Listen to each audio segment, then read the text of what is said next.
Close your eyes for a moment. Can you still smell fresh-cut hay? Hear Pa's fiddle on a quiet Minnesota night. Feel Ma's hand smoothing your hair after a long day. If you're over 45, those memories aren't just from a book or a TV show. They're from Monday nights in the 1970s and 80s, when an entire country gathered around one little house on the prairie. And yesterday, December 6th, 2025, those memories came rushing back all at once. At the kickoff for the official 50th anniversary celebration of Little House on the Prairie in Simi Valley, California, something happened that no one was ready for, including the cast themselves. Melissa Gilbert and Alison Arngrim saw each other from across the courtyard for the first time in years. Half Pint and Nellie Olson, two girls who once pulled each other's braids, suddenly became grandmothers running toward each other in tears. Melissa shouted Nellie like she was 12 again. Alison dropped her purse and sprinted. They met in the middle and held each other like sisters who had survived a lifetime together. And just like that, 50 years of childhood came flooding back from millions of us. We're going home to Walnut Grove. For so many of us, Little House on the Prairie was never just a TV show. It was the show that reminded us that family sticks together when the crops fail. That blindness doesn't mean broken. That a single orange at Christmas can feel like the greatest gift in the world. We cried when the barn burned. We cheered when Almanzo finally said Beth. We held our breath when the blizzard came. And somewhere between the harvests and the heartbreaks, Michael Landon became the father half of America wished they had. Even if our own dads weren't perfect, Pa Ingalls showed us what perfect could look like. He gave our generation a compass. Yesterday's event wasn't supposed to be emotional. It was just press day, the calm before the 3-day celebration that opens December 12th. But the minute the cast stepped into the courtyard, the past came alive. Melissa Gilbert, now 74, stepped out of her car and immediately spotted Alison. The hug you saw in the viral clip? That wasn't staged. That was 50 years of shared history hitting them all at once. Melissa later said, through tears, I spent years hating her on camera, but this woman has been my sister for 50 years. Then Karen Grassle, Ma, walked up, slipped her arms around both of them, and the three women simply stood there crying together. Fans watching from behind the ropes cried with them.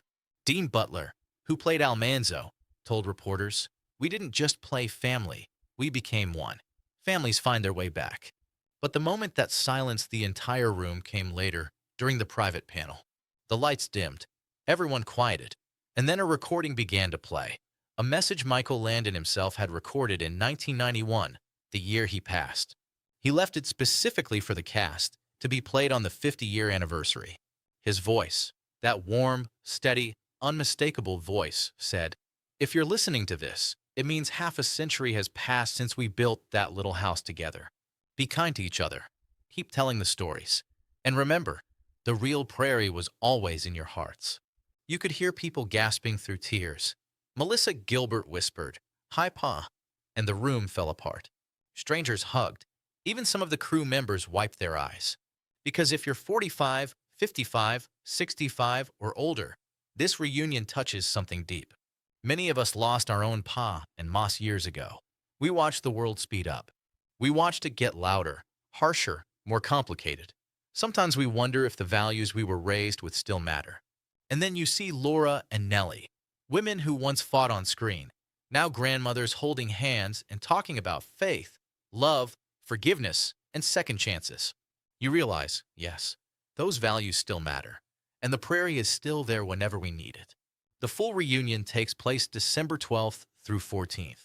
Tickets sold out in hours, but the main panel will be live-streamed worldwide, so every generation can take part. They'll have the original school bell, Mary's Braille slate, Carrie's ragdoll, even the wagon from the opening credits, the one that rolled across the screen before every episode of our childhood. And every surviving cast member who is able to travel has promised to be there. So tonight, maybe take out that old VHS box set. Show your grandkids the episode where the girls get their first pair of shoes. Tell them what life felt like when it was simpler, slower, and somehow richer. Because 50 years later, the Ingalls family is proving something we always hoped was true. Love doesn't end when the credits roll. Sometimes it just waits on the Prairie until we're ready to come home. If this brought back your own Walnut Grove memories, hit like, share this with someone who grew up quoting Pa Ingalls, and follow Splain daily. We'll be sharing every hug, every tear, every moment from the reunion all weekend long. Before you go, tell me in the comments, what is the one little house on the prairie moment that still makes you cry every single time? The Christmas Barrel? Mary losing her sight? Baby Rose? Tell me below. I read every one, and I'll be tearing up with you. This is Splain Daily, keeping the prairie fire burning, one memory at a time. See you in the morning, neighbors.